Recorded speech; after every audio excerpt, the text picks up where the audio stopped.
Alright, what is good? It's your boy Shimmy back with another video. Yes, the streets have been asking, where is From? Where is From? So today we got From Season 1. No long talks, lot the fucking, yes you. Now let's get into it. Boom, we start in this town and this guy is going around ringing this bell, telling all the mandem it's time to go home. And everyone's fixing this weird ass rocks to their doors. Is this voodoo? What's going on? At the bar, this guy had some Ray and nephew, so he's on the floor. He's not gonna make it back home. So the bartender locks up the crib and puts the rock up. Now it's nighttime. We cut to his house with his wife and daughter, and she's chilling in her room, and someone says, "I'm cold out here, let me in."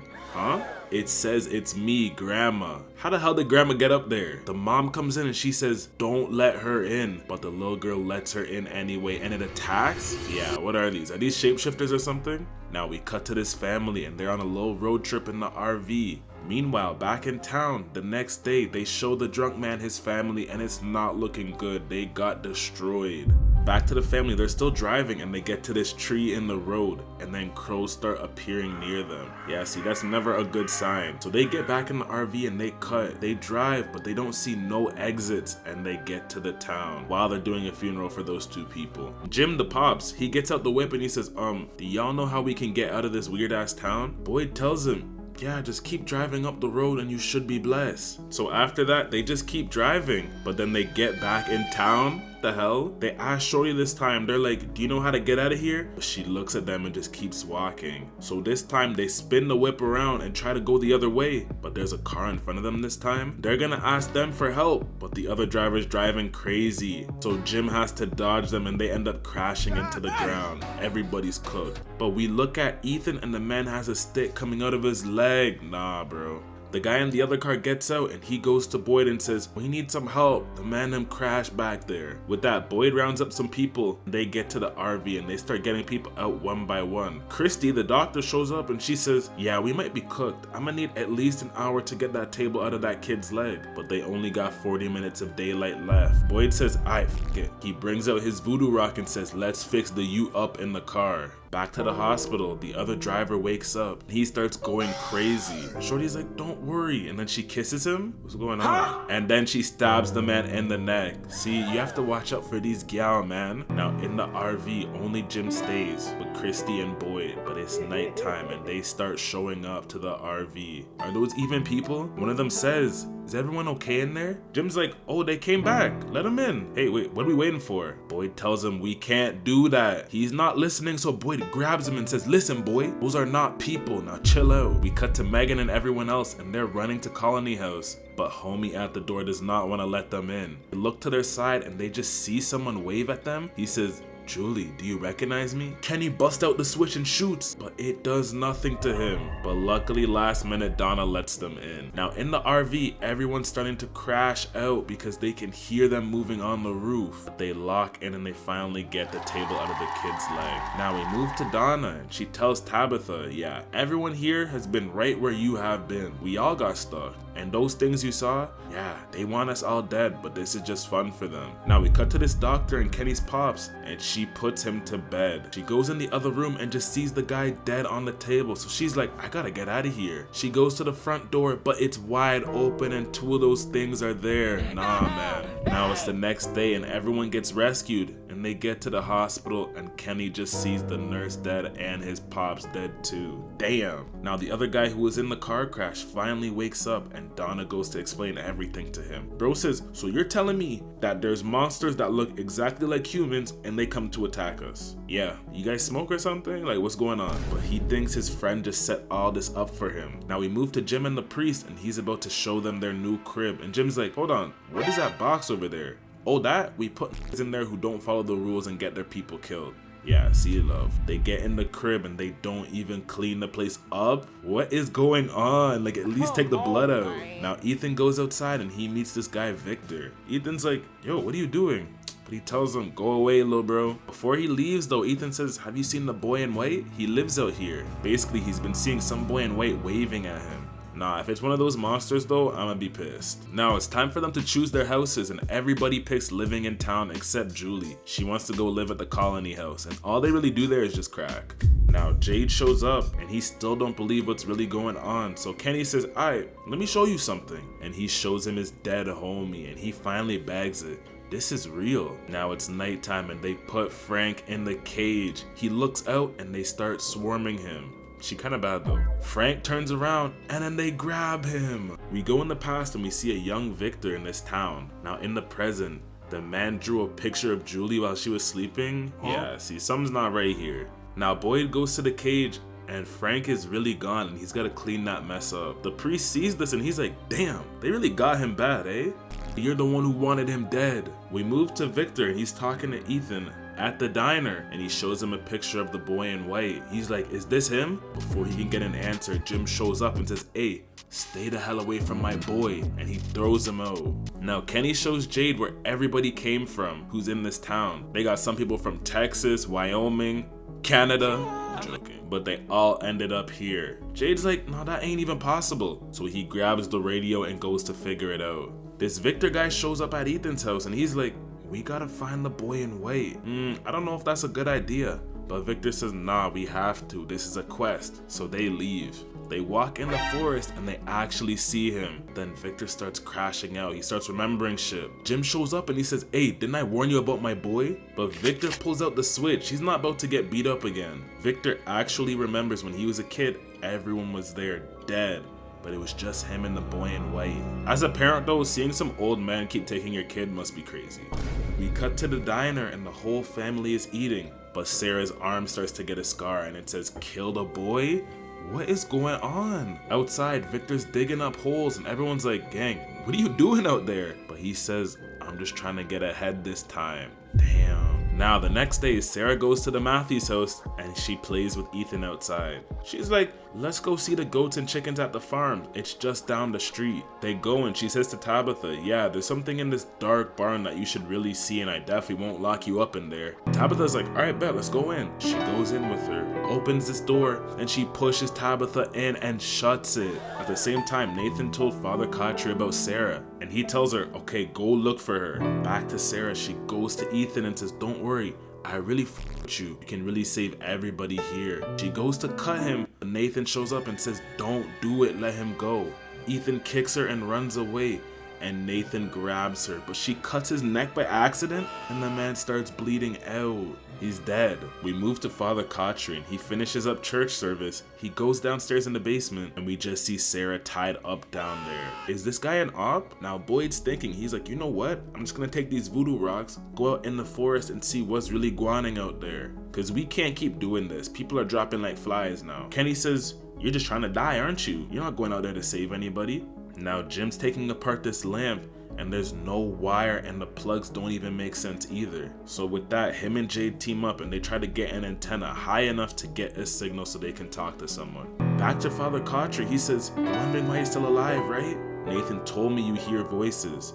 Don't worry, I know you did some f***ed up shit, but you can still help the mandem of this town. He tells her, the Bible's comprised of 73 books. What if we're the 74th book and we're living it? What if we're the chosen ones? So he's like, chosen for what? I don't know, but I bet those voices might know. Yeah, I already know this is not gonna end up good, but you know what? Living in this town, it'd probably make you end up thinking some shit like that. Back to the Matthews house, the light bulb keeps flickering. Hold up, stranger things? Sarah tells Khatri the voices said they were waiting for someone to help them escape. They're just like us. Okay, so why did you believe them? Because they told me some shit. They told me some shit that no one else should know. They told me the 2 cars would be coming that day.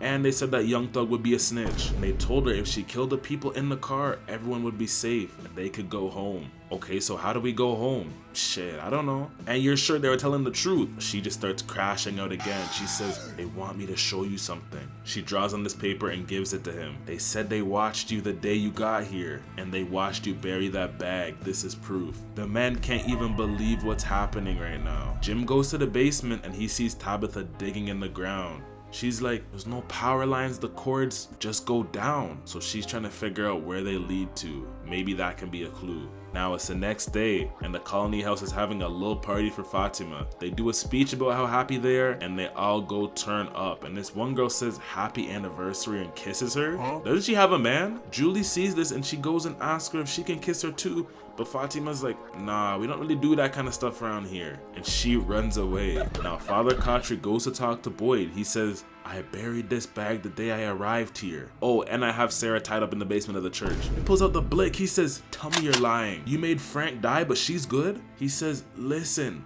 that gal might be the key to getting us home. Back at Colony House, this guy goes to the window and he sees his shot Jasmine out there on the roof. She says, I'm saying goodbye. He's like, no, don't leave. Just talk to me. Like, dog, how and why would your shots even be up there? She says, I can't keep coming here knowing you're scared of me. So the man takes the nails off the door and she comes in. They kiss, but then she bites his tongue off and attacks him. Back to Khatri, he tells Boyd, this ain't no coincidence. Why don't me, you, and Sarah go out in the forest to really see what's going on out there? We go back to the monster upstairs and she opens up the door for all her mandem. This girl walks in the room and she's like, what are you doing? And the door closes behind her and they all just attack her. Nah, man, they really got sushi shit. Outside, they just see blood dripping downstairs. They look up and it's the smiling guy, so everyone starts running. Victor and Julie jump down this rope. Victor says, if you want to see your family, we have to go to the trees. We cut to Ellis and he's walking slowly, but they find him, so the man jumps out the roof. They're just slowly walking him down. Last minute, Fatima brings him in the house and they close the doors and put the voodoo charm up, and luckily it saves them. Back to Victor and Julie. He pushes her in the tree and she gets teleported to some underground place. Now we move to Boyd and Father Khatri and they help everyone go inside who escaped, but someone says, Father, and it's a monster and it cuts the man's neck and he just dies right there. RIP. We go in the past and we see the day Boyd and his family arrive. Dr. Umar would not be happy with this. They get to the town and Father Khatri tells them, we gotta hide, we don't have time. So they all go in the underground bunker, just listening to people die over and over. They come out and they actually got squad wiped. We move to the present and Boyd decides to take Sarah to go in the forest so he can get some real answers. Hey, the second you try something funny, I'm putting a bullet between your head. He puts her in this shack and says, I'ma be back, I gotta take care of some shit in town. At the same time, Jim and Jade come up with a plan to put the radio tower on top of Colony House, cause they might be able to get a signal from there. We go back in the past again, and we see Boyd just out at night in the forest with his gun, and the monsters are after him. But then he slips and falls in this cave, and it's full of those voodoo rocks. They look at him, they just walk away. But then this is where shit goes left. His wife starts taking people out one by one. She's like, this is all a dream. Everyone just needs to wake up. She's about to shoot Donna, but Boyd pulls up. He's like, what are you doing? He says, don't worry, I'm saving the mandem. So he has to shoot her. Back to the present, Boyd leaves and they start construction on Colony House.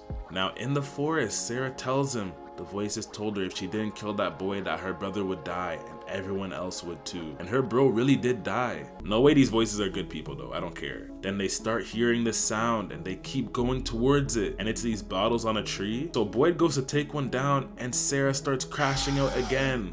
Like, alright, it's not every episode. In the forest, she wakes up and they're in a tent and they got the talisman put up. She's like, where are we? He says, don't worry, we're safe. And he took one of those bottles down and it says 1864 on it. What does that mean? Sarah says, I think we should go back. The voice I heard said she was wrong and there's things worse out here than monsters. And it said, tell Mr. Fish and Loaves I was wrong. And that's what Boyd's wife used to call him.